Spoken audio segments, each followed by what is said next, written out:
ma'am. Why? So we have you here today. You won so many accolades for our country and at the international level as well. You made us all so proud, and it's great to have you here.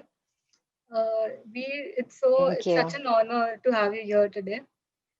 So all of us know that you achieved a lot in your professional career. But what was the motivation? Like, what was it that had you start and decide that you want to play badminton professionally? Um, well, initially I started because my parents put me into the sport, but then it was as I started competing state-wise, national-wise, and after I won my first national title in the junior doubles category, sub-junior doubles category, that was when I realized that badminton was something that I wanted to pursue and look into full time and hopefully as a career. And fortunately for me, over the years, it has happened and I could pursue badminton as a career. Yeah. So when someone achieves something big in life like you did, there's always certain hardships and struggles that all of us go through. So I know you had recurring injuries since the Rio Olympics, and how did you overcome those obstacles and hardships? Well, it isn't the easiest to have injuries, especially when especially a sport like badminton has a lot of physical needs. I mean, your body is really important and it's physically very demanding. So for me, post Rio, having recovered from dengue, not actually being my fittest self was very hard because my game revolves around a lot of movement. I rely a lot on my strength and my power and my speed. And at that moment, not being able to like use my full power, my smash is not going according to how I expected it to go, was very disheartening and disappointing and scary because I was like, what's happening? I have no clue how, despite the fact that I felt like I was giving everything I could for a smash, it wasn't going according to how I wanted it to go or how it used to go. So it was very difficult. It was worrying. It was scary. But then it felt like maybe I wasn't too sure if I'd be able to hit hard again because for the longest time I couldn't. But then you'll realize that eventually, as time passes, slowly you gain your strength back. But for me, fortunately, during that time, soon after, I had like I felt like I couldn't smash. I had a couple of other niggling aches and pains. I was fortunate to have worked with a good strength and conditioning coach, and that mattered because for me, at that point of time, it was really important to like train with someone who understood my body, understood where I was coming from. And little by little, with the help of my strength and conditioning coach, I managed to like get stronger and fitter. So I think it's important like to find a way through all the hardships. For me, it was finding and working with the right strength and conditioning coach because a lot of people never understood, that physically I looked all right. Physically I looked normal, like nothing happened, but a lot had happened. I mean, and dengue had taken a toll on my body. So having someone who understands the body was important. And fortunately, again, things worked out. It took a long time. It was a roller coaster ride for me because I would get better and then I would go down again. But then in between, the important thing is to like look for the silver lining and keep going forward. Just get better, like. So, what do you prefer including in your diet and your fitness routine?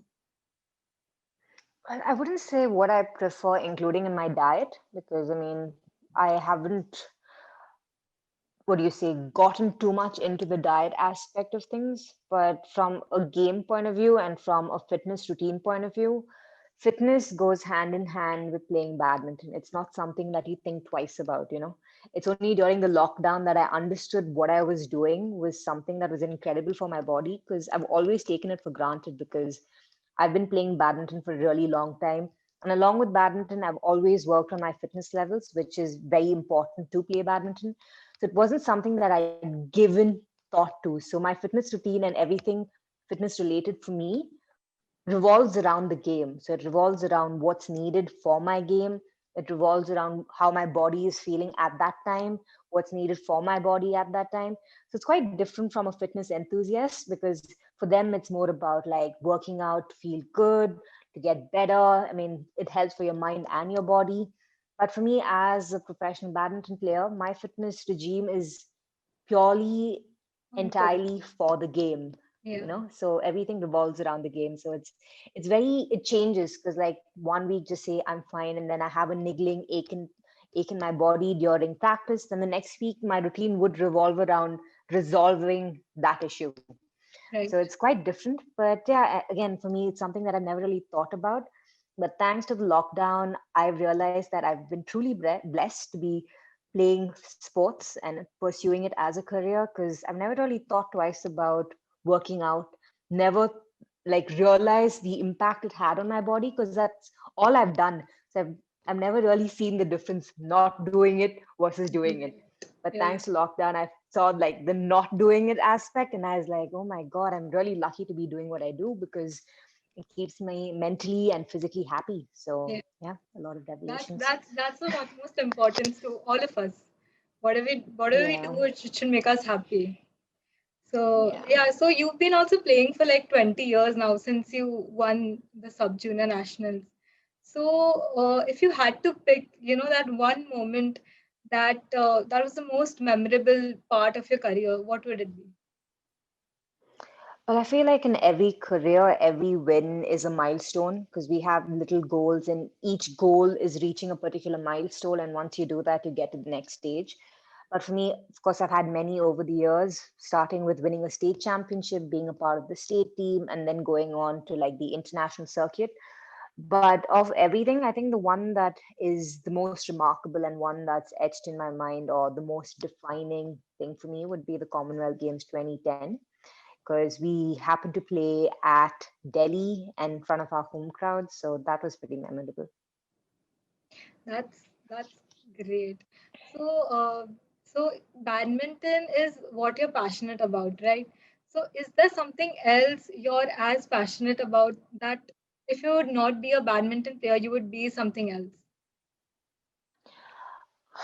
To be honest, I've just played badminton for a really long time, and it's been badminton through and through. I Ever since I got serious about the sport, it's not like I ventured into any other sport, because I was worried about injuries and stuff like that. But it's just that in the recent years that I've been more into other things and trying to get into other things. And I would actually say more in the recent last couple of months, because I've had time on my hands. Otherwise, everything has revolved around the game, and everything revolves around training, rest and recovery, and not a lot of, I mean, I haven't made time rather to do anything else. So it has revolved around the sport. But probably if it wasn't for badminton, I would have probably been into any other sport, I guess. I don't know, maybe athletics. I'm not too sure. I can't really say, but yeah. That's great, ma'am. So, how would you, because of the lockdown and the COVID scenario that we are in, what are you doing to stay in touch with your sports? Like, I know I saw on your Instagram, you were playing like on the wall with the rackets, you practicing. So, what are the Yeah. other ways you're keeping in contact with your sport? Well, for me, since I live in Bangalore, fortunately, since the end of May, things did open up in terms of practice facilities being opened up for us to practice. So I have been training like pretty regularly and back into the routine since end of May, early June. But prior to that, just when the lockdown was at its peak, staying at home, I did have to find ways. And one of the things was, like you mentioned, playing against the wall, which is called wall practice. And that was something that I did, along with doing a bit of racket shadow at home, just staying at home and playing around with the racket grip, and then trying to do service practice at home. I mean, I think when you really want to find a way to like work on something, you will find a way.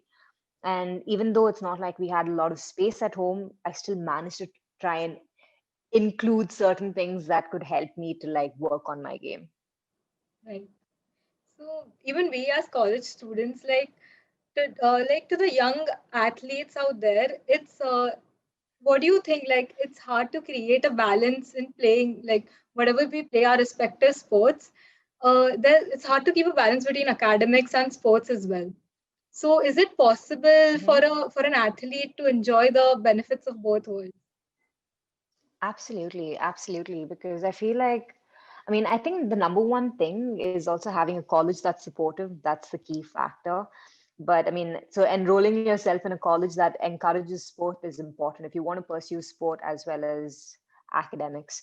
So that's the most crucial factor. If that's set, then of course you can enjoy the benefits of both. I mean, as long as your college is supportive, you can train and also have your support from the college. Like for me, when I was studying, I had a lot of support from my school. I had a lot of support from the colleges that I went to.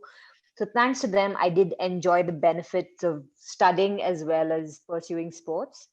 And sports was the first, like the more the higher priority for me. Priority, And yeah. this, yeah. So for me, having their support meant that I could also enjoy the benefits of going to college. Because otherwise it's very hard. Because I've seen a lot of Yeah. my fellow players struggle with getting permission from college, and then eventually they would quit because they would want to like pursue studies, and managing Academics both was first. difficult. Yeah.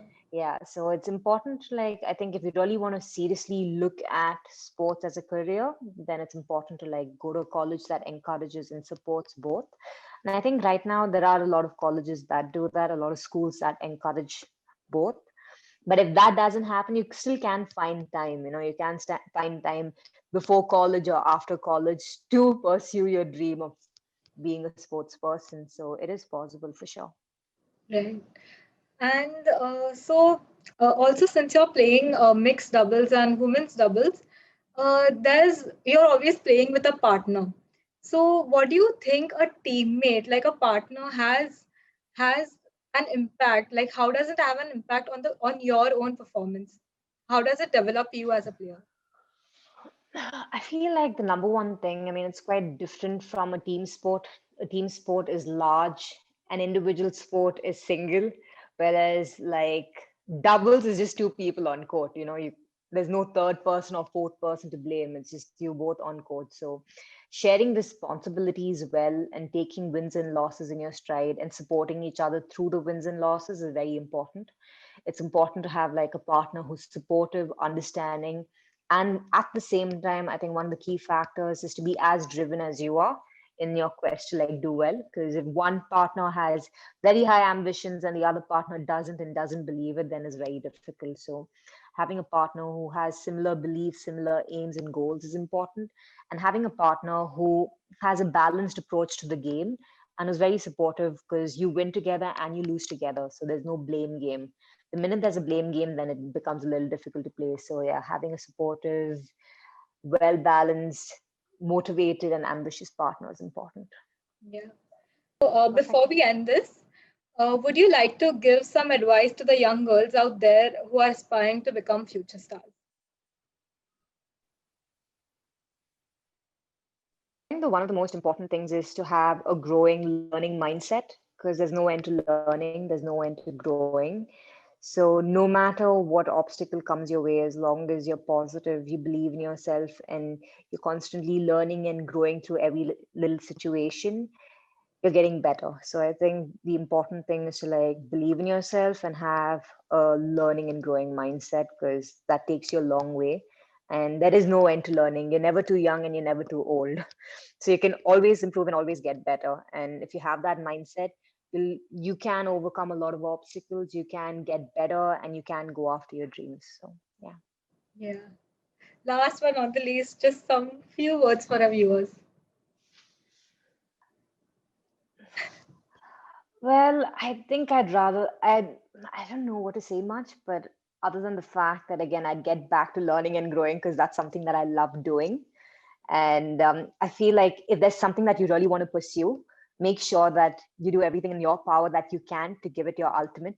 And then if things don't work out, it doesn't work out. But as long as you know that you've given your 100%, there's a huge possibility of your dreams becoming a reality. But again, so I don't know, I think the most important thing is to like be open to all the challenges, open to what comes your way, and take things in your stride. Yeah. Thank you so much, ma'am, for coming here, and it's such an honor to speak to you. It was so nice. And Thank you for having me. thank you so much. Such an honor. Thank you.